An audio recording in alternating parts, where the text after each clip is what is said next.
Caring for Kids God's Way, a biblical counseling certificate program in child advocacy developed by the American Association of Christian Counselors through Light University. Your ministry is to be a Galatians 6:2 helper. Ours is to equip you with the highest level of advanced training from the world's leading Christian counselors. 24 experts teaming up to create the most comprehensive child studies curriculum for the personal classroom. May the Lord bless your study as you begin caring for kids God's way.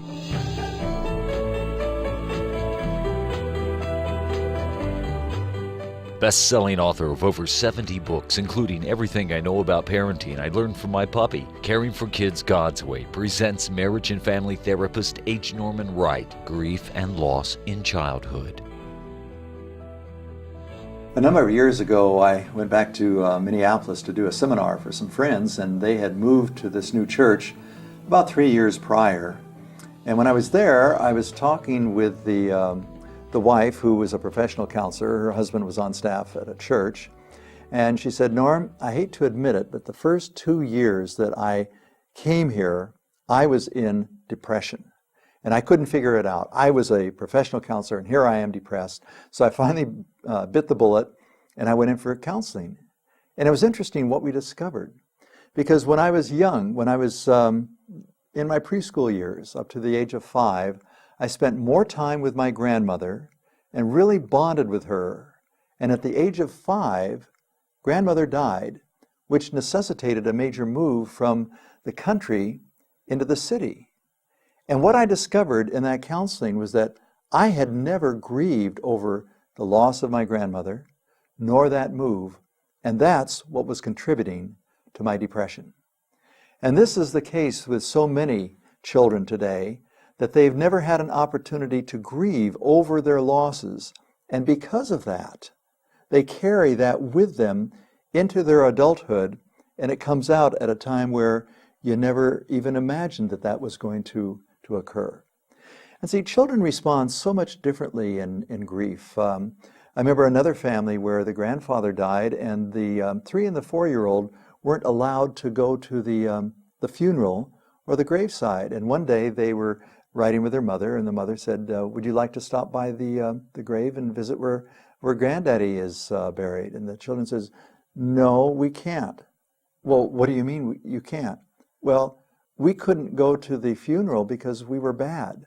And they had assumed that the reason that they were left home was because they had been naughty.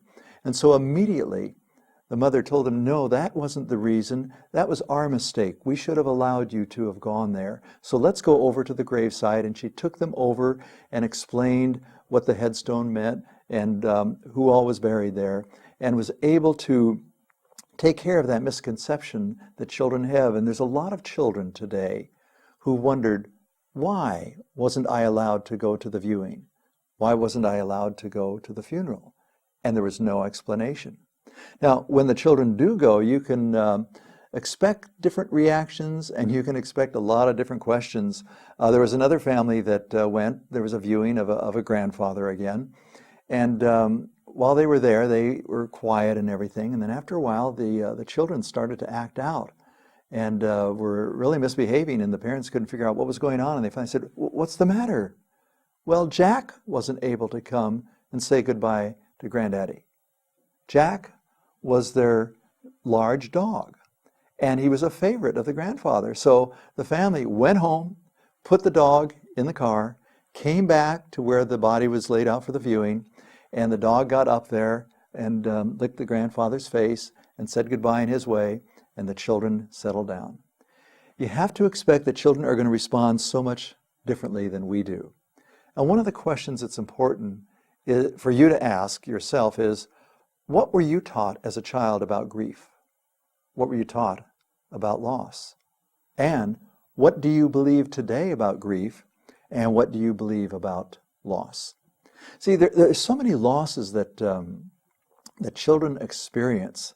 I mean, most of the time it's a material loss to begin with. And unfortunately, what many parents do is to say, "Well, don't cry about it.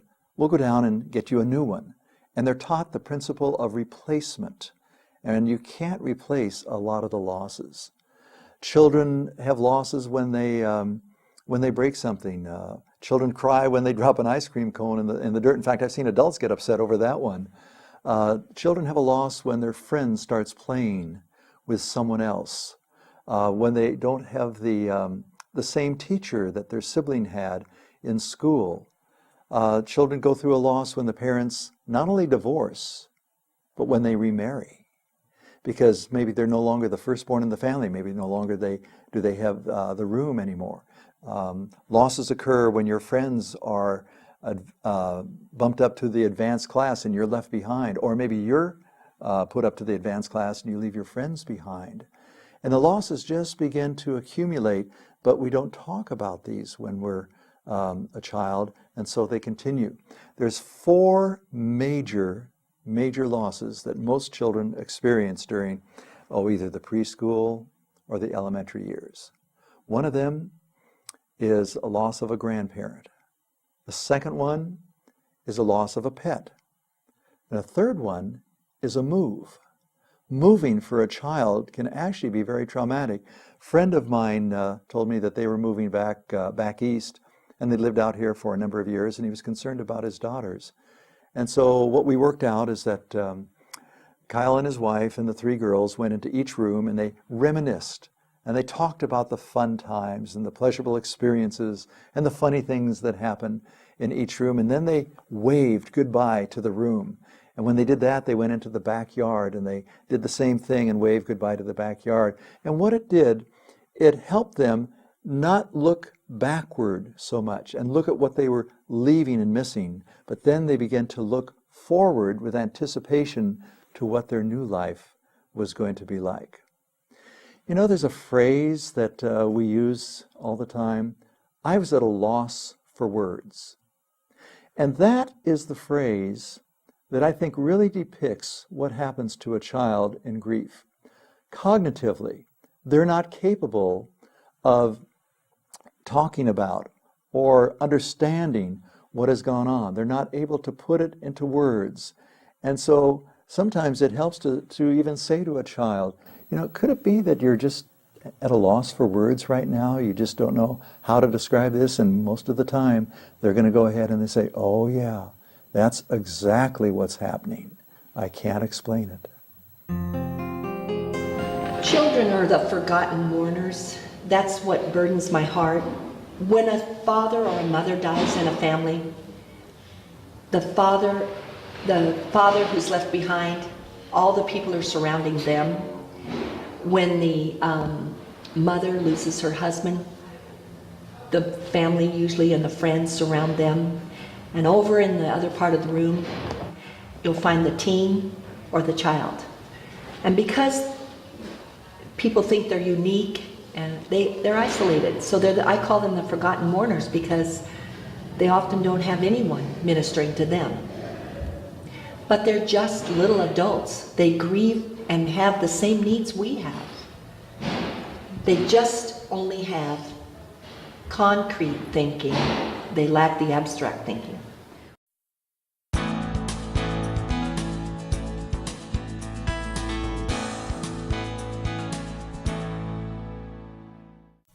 Norm, we heard Sue Beeney say that children are just little adults, that they need to grieve just like we do. But does children's grief look different than adults' grief? It looks quite different. Part of the reason being that you and I have so many life experiences that we bring to the table when we grieve. We have a vocabulary. For most of us cognitively, we're able to process it, but children don't. They have to describe it in a different way. Like you'll hear them say, oh, I've got an empty spot in my tummy and the food doesn't fill it anymore. Or they'll say, I've got a big hurt in my insides. On the other hand, they might say, I don't feel anything anymore and I don't want to feel. Or I don't want to play anymore because I've got all these bad thoughts. One boy said, sad. I'm sad all day. It's like I don't live in my house anymore, but I really do. And part of the problem is that sometimes we as adults, we don't see the loss through the eyes of the child, but we have to put ourselves into that place, because loss is either something that you currently have is taken away, or something in the future is not going to happen. And so when a child grieves, it's so different. It comes out in the middle of everyday life. You know, they can put it aside for a while, and then they bring it back. They'll be playing for a while, and then all of a sudden they'll say, I'm really sad about Danny that died, and talk about it a minute, and then they'll say, let's go outside and play ball. And they switch back and forth, and you'll see this happening even at memorial services, and the people are saying, well, those children are insensitive, and they should have more respect. They're a child. And you have to realize that. Many times when they grieve, it comes out in not just brief encounters, but intense. They start crying at the drop of a hat, and then boom. And often they can express their grief better in actions, especially boys, because they don't have the vocabulary. And the other thing that we have to remember, when a child has a major loss, such as a death, they're not capable of completely grieving, and so a lot of their grief lasts throughout their childhood and even into adulthood. And when they hit significant developmental stages, when they graduate from a certain school, or when they turn 16, when they go to the prom, when they get their driver's license, when they graduate from high school, when they get married, when they have their child, all of a sudden, grief revisits them. We've often heard that with boys, when they hit 20 or 21, all of a sudden it hits them again, and I've run into that with many parents, and they say, I don't understand. Nothing happened. Well, nothing happened now. It happened way back when, and they're carrying this grief along with them. Many times when there's a death, the child will deny it. No, that can't be. They're coming back, especially if they're a preschool child, because they're still into the magical thinking and everything. But what's really important for us as adults, whether we're a teacher, whether we're a parent, is to talk with them. We've got to communicate with them, because it tames their fears. They've got a lot of fear at this time, because if it happened to them, it could happen to me. And when we talk with them, then the child has a greater sense of control, but it also helps them express the feelings that are there. Now, we've got to remember that many times the child doesn't have the vocabulary that you and I have, especially for boys. I mean, we raise little girls to have a feeling vocabulary, but unfortunately with boys, most of us are raised emotionally handicapped. So, it's no wonder that we can't do it. But what we're going to look at right now is what we call the ball of grief. And this is something that you can use with children who already know how to read and understand some of the words. And what I do is to hand them this and say, here are some of these different words, and I'll read these for them. And do these describe anything that you're experiencing at this time? And they'll sit there and say, oh yeah, this, fear, and there's anger, and there's sadness over there. And that opens the door, and we're able to talk about it. And one of the things that we do is that we encourage them to keep this with them and look at it each day, because grief is like going to a nice salad bar. You go there for dinner and you have all these different foods that you eat, and you get home and you think, that was really good. I think I'll go back there tomorrow night and have the same thing. Well, you get back there tomorrow night and some of the things you had, they're not there. But there's some new things that you didn't have the night before. And that's like grief. One day you experience one thing, another day you experience another. One of the other charts that we use, that you're seeing on the screen right now, are these faces of the different children with the words underneath. And for the younger children, this has been so effective, because they look at the face and they make that face, and then they say, that's it. And they talk about the words. And one of the things I've done is to make another chart without the words and just use the expressions. And they say, this is how I feel. This is what's going on inside of me. I was taking my 4-year-old granddaughter to school the other day, and we were talking about different feelings. I said, Shaylin, what's it like when you're sad? She made the face.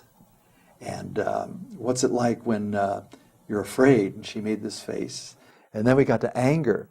And because sometimes she growls when she's angry, we can hear it. And I said, okay, that's your angry face. Shaylin, what do you do when you get angry?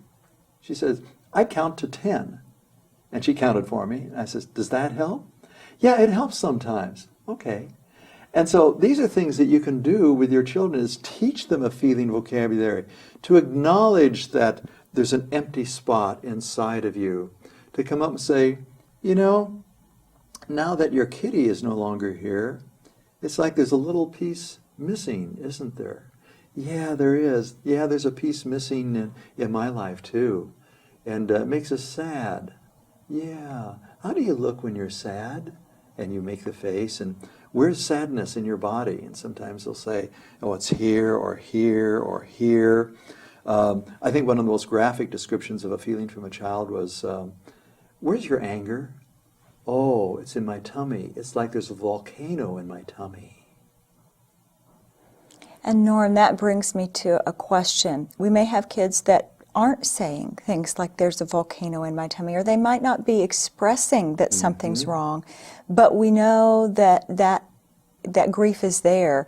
Are there some other signs and symptoms that parents or teachers can be aware of that if a child isn't talking about it, this might still be an expression of grief, like a tummy ache or something like that? Oh, a tummy ache would be a very natural one, or I don't want to go out and play, or one of the authors, Dr. Fogarty, talks about with children there's what we call the numb and stunned reaction, where it's just, I call it the zombie response, where they're just sort of, they're not engaging in the play even though they're playing. The video game is on, but they're not really connecting. They're just sort of blah, and they walk around sort of that way. And the other side of it is what we call commotion. Many times children who are in grief and who cannot articulate what's going on, they begin acting out. It's like we have a sudden case of ADHD. There's all this bouncing off the wall and commotion. You have to ask yourself, okay, there's a message here. Just like when people or children, or adults or children are depressed. Depression is nothing more than a message system telling us that something else is going on, and we really need to listen to that message that it's telling us. So you want to observe the behavior of a child more than what they say. A child in school who was very fastidious and colored within the lines, now they're scribbling more like Picasso rather than Norman Rockwell. Well, that's a message to you. You know, their behavior is different. Look for the changes in behavior, and that is saying something, and it doesn't mean that they are misbehaving, but they are grieving. Look at it in that way. Put the label of grieving over it, and then even make observations like, you know, I noticed today doesn't seem to be going very well for you. Wonder what's going on in your mind, what kind of thoughts you're having. That's a lot better than going and say, oh, are you thinking about your cat today or thinking about grandma? No. You know, you ask a question, they answer, and that's what they're going to answer in that way. But to go in and say, you know, I was thinking about grandma. And I remember the time that we surprised her when we came to her home, and she was so upset at that because she didn't have cookies or a pie made for us and everything. And then I remember the other time when she locked herself in our bathroom and we had to help her get out. You remember that? And the child might laugh and say, wonder what you remember about grandma. And boom, you've opened the door. They've got to talk about it, because if they don't talk about it with you, they'll talk about it with themselves, and they'll fill in the blanks themselves, and they have a very limited experience and vocabulary, and they're going to get a lot of misinformation. It's up to us to share that with them. Norm, I think we understand what some of the normal behaviors are for adults when we're grieving, but what does a normal reaction from children look like? What is normal behavior for grieving kids? Well, some of it we've identified, but there's some other things too. Children take their cues from adults. In other words, they're going to mirror our behavior. If they see us really getting angry, then we wonder, why is our child getting angry? It's because we've set the pattern. It's really important for us as adults to explain the reason this is occurring is because of, and it's a great opportunity to teach a child because they're going to mirror us. It's also normal for children to tell morbid jokes. I mean, this is just what kids are. It's almost like the gallows humor that we find with the firemen and the police department that we work with. That's their way of coping. This is a child's way. They look at the body and say, ooh, the bugs and the worms are going to get in there. And you wonder, what are they thinking? Well, that's their way of handling it. One of the other things is that if it's a death, it's really common for the child to begin wondering, am I going to die? Is there something there that's going to happen to me? And when the child is in the preschool, you've got to realize how they think differently than we do. It's that magical thinking. For example, during 9/11, when you and I watched the towers coming down, we must have watched them 20, 30, 40 times, and we knew that was the same tower coming down, but many 3, 4, and even 5-year-old children, every time they saw a tower, it's like, oh, it's another tower that's coming down. They couldn't put it together that it was the same one. So I worked with some of the parents in New York and talking with them with their children. Now the children were building the towers out of Legos or cardboard and either smashing into them with a plane, or they had an invisible force field around it and the plane would go around it. But for them, it was a different tower each time. And so, they're going to be afraid that they're going to die, or with their magical thinking, grandfather came over and I was sick and I touched him. And then grandfather got sick and then he died. I caused him to die. Now, if I caused him to die, maybe I can make him come back to life.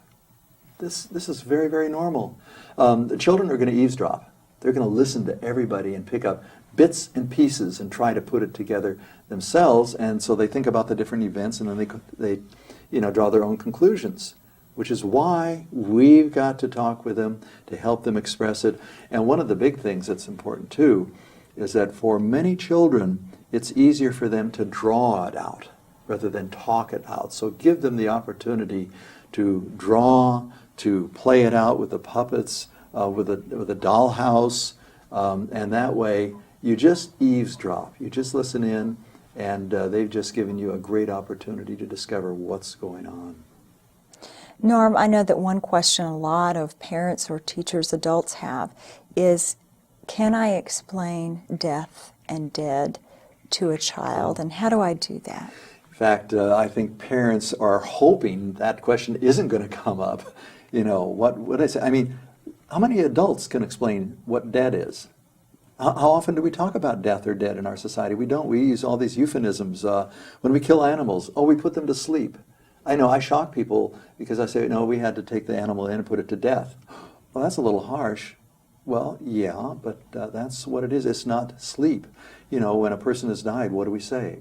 Well, they passed away, they left us, they checked out, they passed on.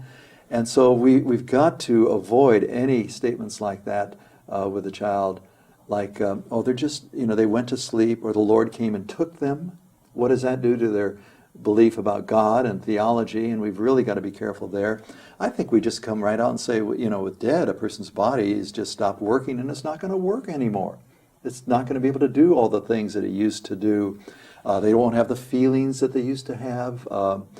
They used to feel, such as mad or sad or angry or hurt or hot or cold. They won't eat or drink anymore.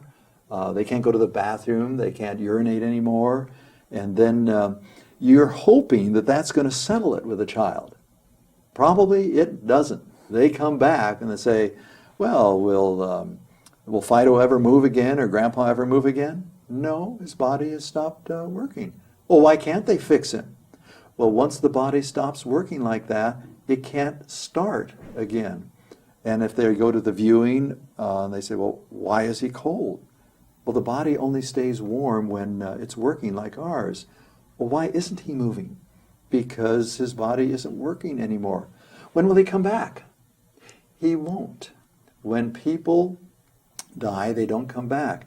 I think one of the graphic situations I heard about was the funeral where the mother died and there was a 3 and a 4-year-old. And during the service, and it was an open coffin, the 2 children ran up and kissed Mother and then went back and just stood there looking. And they did this 2 or 3 times. Sleeping Beauty.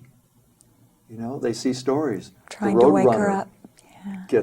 comes alive again. E.T. and all those different things, and that's their mind. And so they'll actually ask, well, aren't they just sleeping? And you have to explain it. Can they hear me? No, they can only hear you if the body was working. And, well, what are they going to eat after they're buried? They don't eat anymore because they can only eat when their, what? Body is working. And that's the phrase that you use, and realize that once you've answered their questions, it isn't over. They will come back and ask the same question again. Reassurance is what they need. They need to know we can ask any question we want to. And that's another thing that will come up, because people will say, well, should I take the children to the funeral? In most instances, this is so important that they have the opportunity, because this is how they're going to learn. We live in a sterile society. We don't talk about it. We have funerals now. You get 1 hour to go through the process, and you don't throw dirt in anymore, and it's just an assembly line, and it needs to be made personal. And we talk with them about what they're going to see, what they're going to hear. I was in a class just recently, and one of the adults there had a very bad experience as a child when they went to the funeral. Well, did anybody explain anything? Oh no, I saw this body. And it's important to explain what they're going to see, what it means, and then how people are going to react. You know, Aunt Faye is going to come, and she's going to just start getting hysterical, and she's going to cry all over the place and make a lot of sounds, a lot of noise.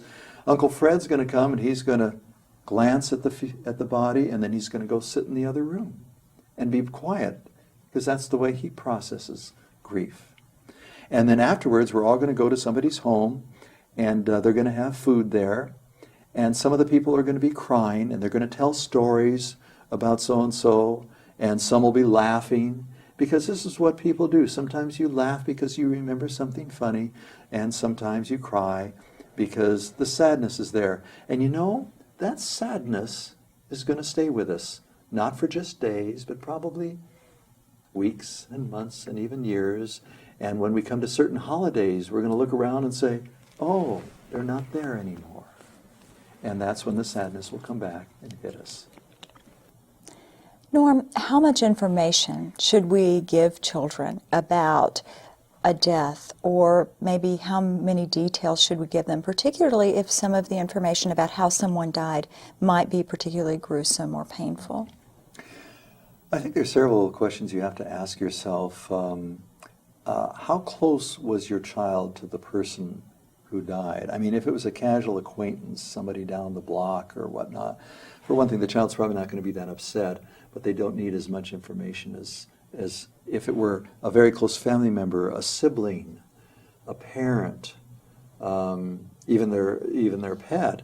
You know, somebody they love. It's been a tragic death, like a grisly accident, or somebody lost in the trade tower, or murdered, or suicide.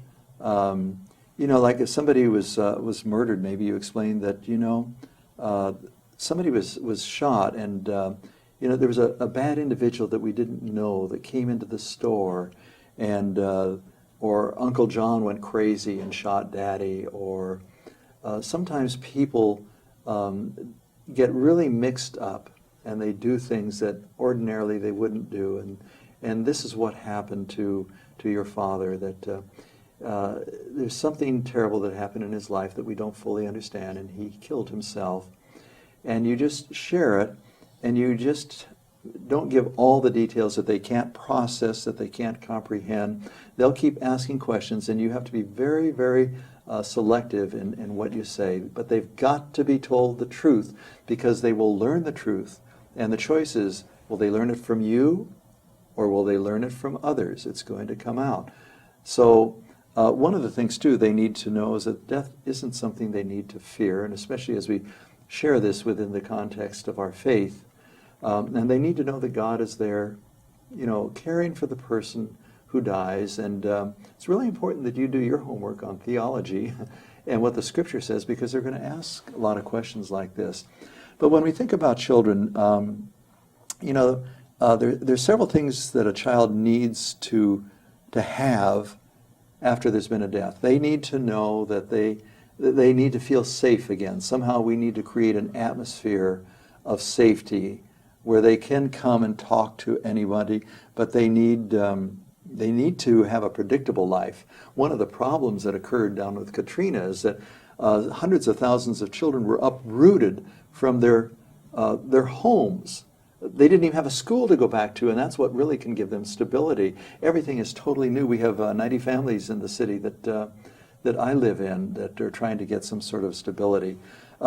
Too much change for a child overwhelms them, and so what you try to do is to manage the level of change in their life so that they have constants, and they know they can depend on this at this time, at this place.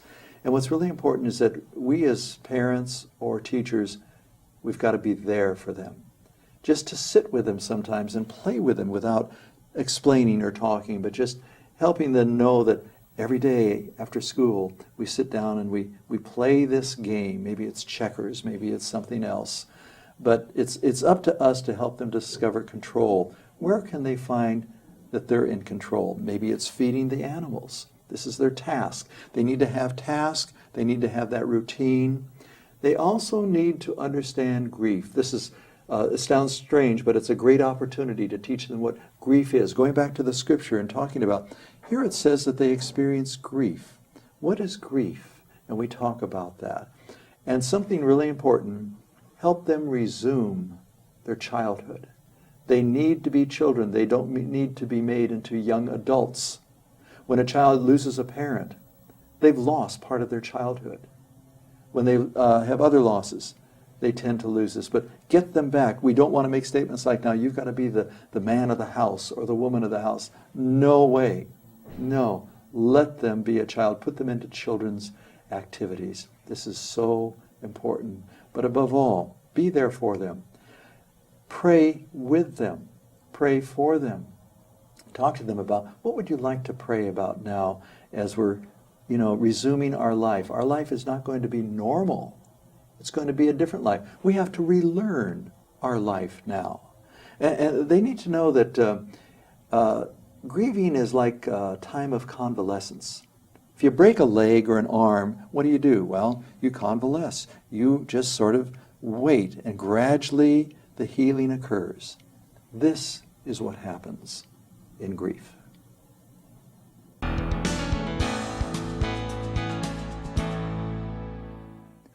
A number of years ago, we really didn't have that many resources to use with children. But today it's different, and so I wanted to take just a few minutes to acquaint you with materials that you could be using either as a parent or in your counseling ministry or as you work with children in your church. One of the finest resources that I've found is from Sue Beeney and Joanne Chung, which is called A Kid's Journey of Grief. It's an interactive coloring book for children 5 to 12, and we have been using this with many different groups. And this is one that I think you'll find very, very helpful. Many of you are probably already familiar with the Tear Soup series, the book as well as the video. And whenever there's a major loss within a family, we have the entire family go through the video, and then afterwards the children want to read the book again and again and again. Another little resource that I found that was helpful is called What on Earth Do You Do When Someone Dies? It's a little book that a child can read through, or that you can read through with a child, and it's sort of a launching pad to talk about grief. There's another series called Mommy, What's Died? It's the butterfly story. And there's a resource for the facilitator or for the counselor, and there's a workbook for the child as well. One of the most frequent losses for children is the loss of a pet. And the book Saying Goodbye to Your Pet has been very helpful because it helps the child verbalize what they're experiencing, and they can read through it and to go through the pictures. For parents, there's a book called It's Okay to Cry, and it has the actual textbook for the parent to understand the process of grief, to identify the symptoms, to know what to say. Like when your child comes in and says, well, what does it mean when they're cremated? It's like that shocks the parent. They have a hard time understanding it. Well, that and many, many other topics are in there. And there's also a workbook where this can be used within a group, or it can be used for the parents themselves. Two other resources. One is called Children and Disasters. And I found this extremely helpful in understanding what disasters, whether it's a hurricane or a tornado or an earthquake or a fire, what this does to a child, and then how you can help the child. A similar book, but one that's quite different enough that it's really important to read, is called Traumatic Experience and the Brain. And I have found this to be one of the most beneficial books because it describes the effect of trauma on the development of the brain and how the child is impacted for the rest of their life. And then one other book that would be helpful if you're doing any kind of play therapy with children, it's called Art Therapy for Children of All Ages, Freeing the Soul to Speak. And there's two different versions. One is the secular, and the other is the Christian version. And then a number of people have been asking, what can we do to have grief recovery groups for children? Well, there's a series called Divorce Care for Children. And this is something that is used with the children who are going through a divorce, but many are now adapting this for children who've lost loved ones and making it into a grief share. You know, divorce is one of those major losses for children, and it's an ongoing loss. And it's so important that their needs be addressed. And I hope that these resources will be a benefit to you.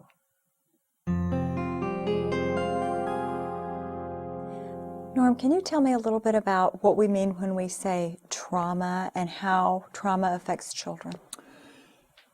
Trauma is one of the worst experiences that anyone could go through. It's something that we experience that's above our capacity to handle, whether we're an adult or a child, and when it happens to a child, it's even worse. Trauma actually deregulates the chemistry of the brain of the individual. And it disconnects the left and from the right side in terms of its functioning and puts us in almost like a constant low-grade fever of an alarm state.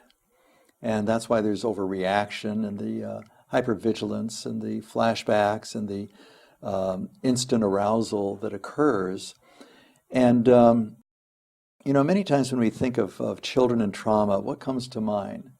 Oh, we think of Hurricane Katrina, or we think of a bad traffic accident or a bus wreck, or we think of 9/11 or Oklahoma City. But for many children, that's not where their trauma is. For them, trauma is going home at night. It's where they live. When we have 25% of girls who are sexually abused by the time they're 18 and 16% of boys, you know, just that kind of trauma by itself is enough that changes a person's life. And so trauma is, it's an invasive experience. It permeates every part of your life, and for a child especially, it distorts the way in which you perceive the rest of your life. It could be trauma as an event, or it could be neglect, because neglect is a trauma. Many of the children that are shuttled around in orphanages or living on their own in the European Eastern countries and other places, or even in our country, these are traumatized children. And this is why a lot of parents have some difficulty when they go for adoption and they end up with the attention deficit disorder, because the child can't trust, it can't depend on anything. Part of the problem is that when trauma hits a child, if it goes untreated, then the injuries that they sustain just go to all sorts of areas of their life and impacts every developmental stage. A child's experience of trauma, yes, they can work out of it, but because of the impact on the brain, it just takes an awful lot of work. Let's say that you experienced trauma as a child. Well, that experience was tattooed on your brain. And what happens is that all the rest of life's experiences are seen through that trauma. And so there's a distortion that occurs there. I think one of the best examples that I've heard of what happens to the developmental brain of a child, and this is, I'm talking about the first 5 years, are so critical. Recently, I watched a DVD presentation on the effect of trauma on a child's brain, and afterwards I thought, if only every parent, before they had a child, could view this, it would change dramatically the way in which they respond. But the example I heard is that here we have this beautiful, rich, lush valley through which a river is meandering. And you know how they curve along, and they form their own pathway, and the banks get higher and deeper. And in this valley, there's numerous streams that bring the runoff from the snow and from the rain and everything. And so when there is a big rainstorm or the snows begin to melt, then these streams get larger, and then they feed the river, and the river gets deeper and sometimes even wider. And when the rain stops and when the snow is all gone, then they just go back to the way they were. Well, every now and then, like every 100 years, we have what we call the 100-year flood. And there's a massive amount of rain that comes, and the streams overrun their banks. The river overruns their banks. So much so that in certain areas there are new streams that are carved out, and maybe a new pathway for the river is carved out because of the tremendous amount of erosion. And then when the water recedes, it's pretty well back to normal until the next rain or the next runoff from the snow. And instead of going down the regular streams or the regular pathway of the river, they start going down these new pathways that were created because of the flood. Trauma is the 100-year flood. And so when this impacts a child, as the child takes in new information, it's not just going to the regular pathways, but new pathways have formed, and there's distortions there. All the development of the neurons and everything. In the book Traumatic Experience in the Brain by Dave Ziegler is such an eye-opener as to what occurs in the life of a child. They have all these new pathways, and now the child's development in life is actually limited. Sometimes the trauma is so overwhelming, the child moves into disassociation, where their mind goes elsewhere. They begin to daydream about something else or think of something pleasant while, for example, the abuse is being perpetrated upon them. And they go out a different direction, and there is repression that occurs. And many times we've talked with people that they just can't remember what happened until something significant happens in their life and reactivates this. It can happen with loss and grief, but especially happens with trauma, because their life is just a little off center now because of what has occurred, and so they grow up in that way. When trauma happens to a child, there are different messages. It sends the message that life, your world, it's no longer safe. And so you have to be on the alert. You're really hesitant. Your world is no longer kind. So suspicion and a lack of trust begins to evolve. Big thing is, what children need is predictability. I can get up in the morning, I'm going to have my breakfast, and Papa-san, which is my name for my granddaughter, because she's 1/4 Korean, and I didn't know what the Korean nomenclature was for grandfather, so I used the Japanese for honorable man, Papa-san. She knows that I will come over and take her to school, and we'll sing on the way to school, and we'll tell stories and whatnot. And that's really important, because they go to sleep knowing this is what's going to occur. When you've been traumatized, predictability is gone. And that's why that little almond-shaped gland in the center of the brain, the amygdala, is active, and they see danger where there is no danger, and it stays on like the car alarm that's stuck. And the other portions of the brain that's supposed to balance it out don't work right. And so you've got safety is gone, kindness is gone, predictability is gone, trustworthiness is gone. And so what does that do to a child? Well, we talked about in grief, for some children it can activate commotion. And there's all sorts of acting out. And this is why it's important that teachers, Sunday school teachers and parents know about the symptomatology of trauma, because there's that kid misbehaving again. Why don't they straighten him out? That's not misbehavior. That's a cry for help that the child doesn't even know is a cry for help. They can't even articulate it. They can't put it into words. When we say they're at a loss for words when it comes to grief, they're at more of a loss for words when it comes to trauma, because it's so overwhelming. And you'll see children traumatized even by some of the things they see on TV. Like what, Norm? Watching the trade showers. We had a situation in Los Angeles where a man shut down the freeway because he was on the top of an overpass. He was sitting there with a gun and his dog in a pickup truck. And I'm sitting there really on edge because I could sort of sense what was going to unfold. And I think he had Molotov cocktails, gas bombs in the cab. And he lit up a cigarette, and the fumes ignited him and the dog. And at first I was honestly more concerned about that dog. And then he got out and grabbed the shotgun and ran to the side of the freeway, and I'm sitting there yelling at the TV, no, put in the delay. Put in the delay, because on television you can delay that. They didn't. And he put it to his head and killed himself. And my heart went out to the children that saw that because they were traumatized. And who's there to help them? There isn't. That's what I mean. Some of the things you allow children to see and to hear. And so it's no wonder that trauma brings silence into a child's life. Many of them just will not talk about it, will not share about it, which is why we need to use the puppets, and we need to use the different toys that are there, and the drawing.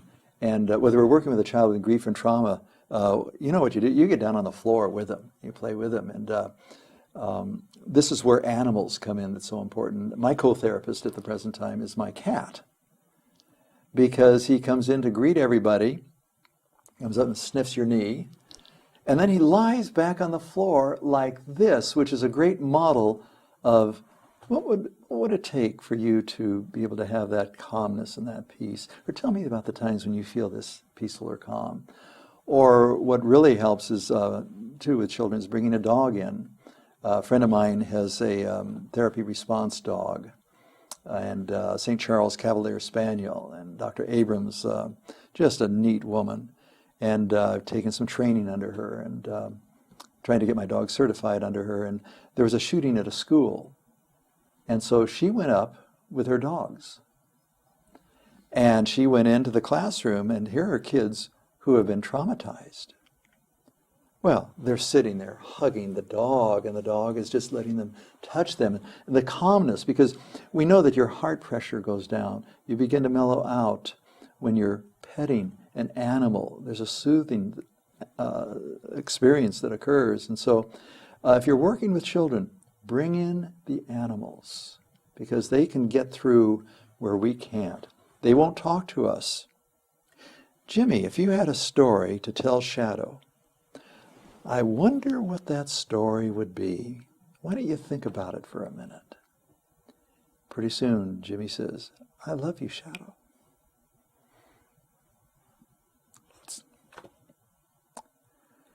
Gets to you at times, doesn't it? It does. And then you eavesdrop.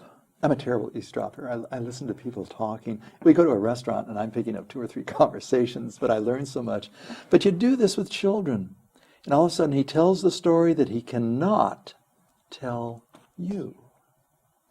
Now, Jimmy, what would you like Shadow to say back to you? And so he takes the part of Shadow and he talks back and forth.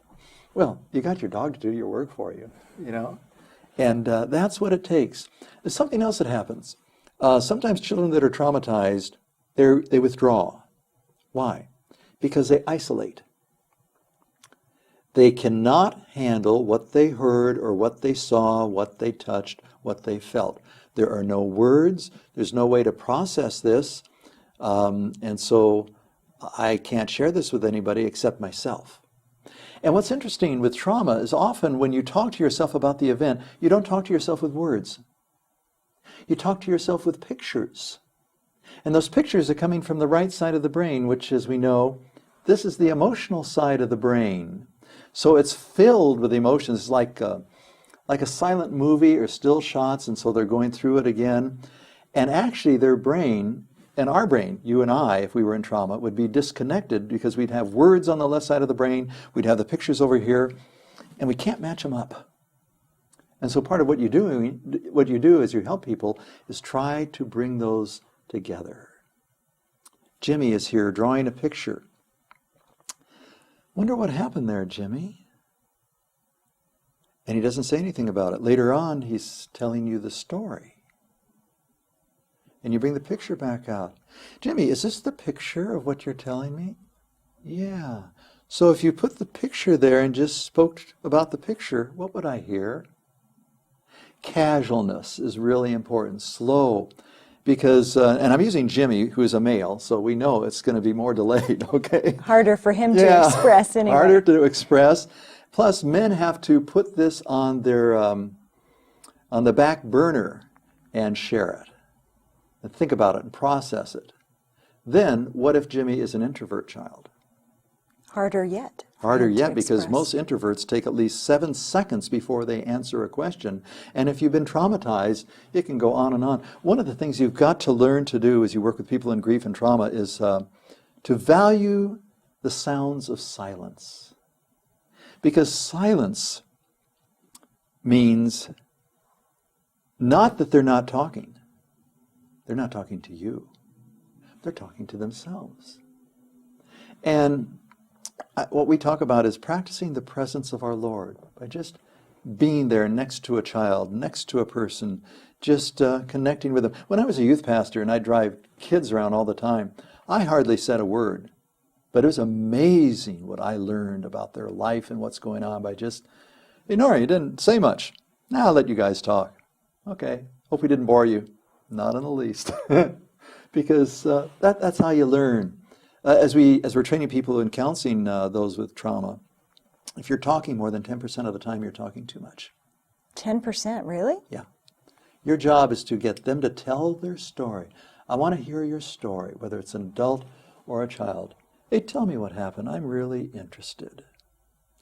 And it's like when you see a child, how you doing, Jimmy? Fine. How are you really doing? Think about it. 30 seconds later. I didn't do well in school today. Really? What happened? You pace with them.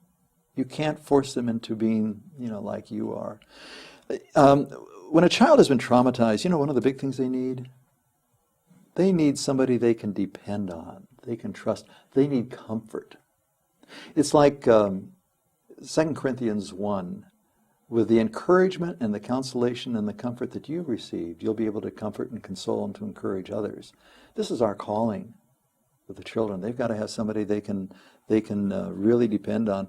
A child needs people with patience because they have to learn to be patient with themselves because everything that they're doing is probably in slow motion. The way they play, the way they do their work. Oh, when a child's traumatized, I sure wouldn't expect much out of their schoolwork. They've got that 1,000-mile gaze, and they're not going to function that well. And this is where teachers have to be so patient. And whether it's grief or trauma, it's going to take so much longer than we believe. We're in a fix-it-fast society. I mean, if you had a loss of a loved one and it's 3 months, you ought to be getting on with your life. Yeah, people want you to move on. Yeah, get it done with, get well. Trauma takes years. If you have a child who was traumatized at 4 and they're now 15 or 18, how many years did they have to reinforce that? So how many years is it going to take to come out of it? Begin thinking in that way. I talked to a family just recently, and It's been 20 months since their boy was killed in Iraq.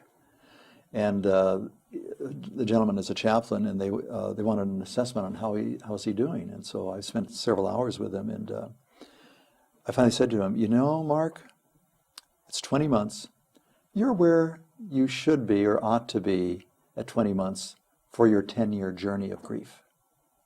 Because it will probably take you about 10 years before you get to the place where it's more of a historical memory than a emotional. And I've put that to several other people, and they, wow, 10 years. But that helps because they're not impatient with themselves. One of the other things that children need to know is that it's okay to feel. It's okay to feel. You know, you've been in the snow, so you know, you take a snowball and you roll it. So what happens? Gets bigger. Gets bigger, and bigger. it grows as it grows. And if you have a real big one and it's coming down the hill and you're trying to run from it and get out of its way, the more you run from it, guess what? The more it's grown. And so what happens with children and with adults? You're looking behind you to check out that snowball. The problem is, the more you look behind you at the snowball, the less you can look at your future. What we want to do with children is to help them look at the future of what it could be and bring them hope and help them realize there is a life out there without trauma. See, that trauma is like a wound, a splinter that's in there. It festers and it gets bigger and bigger and you can't get it out. But just like trauma with adults and trauma with children, we can have different and better relationships. We'll have a different relationship with God. You know, Job, at the end of the story there, his whole relationship with God changed because it says, in the way it's translated in the Message, before I heard you with my ears, now I have seen you with my eyes. What an encouragement that passage is. And so we want to bring this hope into a child's life. Basically, if you and I were working with a child, what do we need to do? We got to help them pick up the pieces because their life is in pieces. They need to know how to trust again, how to be encouraged. We have to help them try to arrange what happened to them in such a way that it makes sense. Sometimes harder with children. It's what you got to do with adults, but you got to do it with a child. And a big thing, we want to empower them to go ahead and live their life. And something that's so important, we need to give them words to explain what happened to them.